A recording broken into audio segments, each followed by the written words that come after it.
ஆனா இங்க 70 லட்சம் பேர் தினமும் குடிக்கிறார்கள். இதுல எத்தனை பேருக்கு கிட்னி ஃபெயிலியர் ஆகும், எத்தனை பேருக்கு லங் ஃபெயிலியர் ஆகும், எத்தனை பேருக்கு வந்து கேன்சர் டெவலப் ஆகும், எத்தனை பேருக்கு இம்யூனிட்டி ப்ராப்ளம்ஸ் வரும், எத்தனை பேருக்கு வந்து ஆண்மை குறைபாடு ஏற்படும், எத்தனை பேருக்கு வந்து ஃபியூச்சர் இல்லாம லைஃப் இல்லாம போகும், எத்தனை பேருக்கு மனநல பாதிக்கப்படும், எத்தனை பேர் இவனுங்க குடிச்சிட்டு போய் அடுத்தவனை வெட்டி கொள்ளுவான், எத்தனை பேர் வந்து டொமஸ்டிக் வயலன்ஸ்ல ஈடுபடுவான், எத்தனை பேர் ட்ரங்க் அண்ட் டிரைவ்ல ஈடுபடுவான், எத்தனை பேர் அதனால போய் சாவான், எத்தனை பேர் படுத்திருக்க மக்கள் மேல வண்டி விட்டு ஏத்துவான்.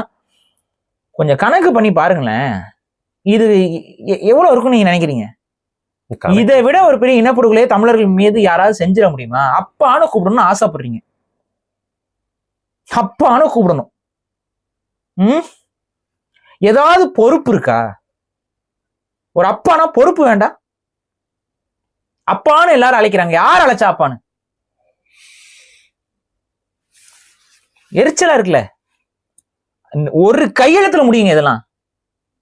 கையில பவர் வச்சுக்கிட்டு மக்களை சாவடிச்சுக்கிட்டு உட்காந்துக்கிட்டு ஒரு கையெழுத்துல எல்லாத்தையும் சரி செய்ய முடியும். மதுக்கடைகளை அரசு நடத்தாது, முடிஞ்சது. அரசு மதுபான கடைகள் மூடப்படும், கல்லு கடைகள் அதற்கு பதிலாக திறக்கப்படும். குடிகாரெல்லாம் என்ன பண்ணுவாங்க, ஆப்ஷன் இல்லாம கல்லுக்கு போவான். அதை நீங்க வந்து ரெகுலரைஸ் பண்ண ஒரு கல்லை கொடுக்க ஆரம்பிச்சிங்க. அது கல்லை வந்து தனியா விற்கிறதுக்கு தடையை வச்சுட்டு, தனியா வந்து ட்ரேட்மார்க் பண்ணி விற்கிறதுக்கு தடையை வச்சுட்டு சொசைட்டி மாதிரி ஃபார்ம் பண்ணிட்டு, எப்படி நீங்க ஆவின் சப்ளை பண்றீங்களோ அது மாதிரி வந்து கல்லை வந்து நீங்க கொள்முதல் பண்ணி அதை வந்து நீங்க ப்ராப்பரா பாட்டில்ஸ்ல அடைச்சு நீங்க வந்து கல்லு கடைகளா, டாஸ்மார்க்கே அப்படியே கல்லு கடைகளா மாத்திட்டீங்கன்னா என்ன பண்ணுவான்? மொடா குடிக்கிற அத்தனை பேரும் விட முடியாது. உடனே டக்குன்னு என்ன பண்ணுவான், ஆல்கஹால் வேணுங்கிறனால கல்லு குடிச்சு பழக ஆரம்பிப்பான். கல்லுக்கு ஒரு பெரிய பிளஸ் பாயிண்ட் என்னன்னா, அவனை உடம்பை ஹீல் பண்ணும்.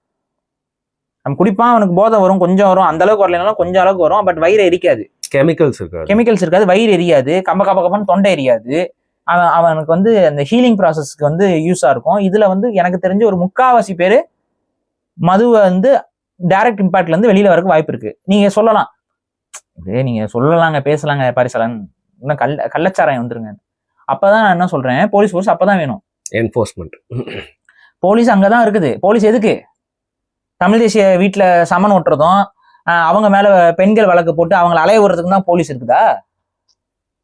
இல்ல நீங்க வரும்போது போகும்போது இல்ல லத்திய வச்சுக்கிட்டு உங்களுக்கு காவல் காக்கிறதுக்கு தான் காவல்துறை இருக்குதா? இந்த மாதிரி சமூக விரோத கருத்துக்களை செய்யறவனுக்கு, சமூக விரோதமா ஒருத்தன் வந்து மது காய்ச்சறான், இப்போ ப்ராப்பர் பெர்மிட் இல்லாம மதுவை காய்ச்சறான், இது பண்றான் அப்படின்னா அவனை போய் அரெஸ்ட் பண்றதுக்கும் அவனை கையப்படுத்தி அவன் மேலதான் அதுக்கு தான் குண்டாஸ். பாரிசாலன் வந்து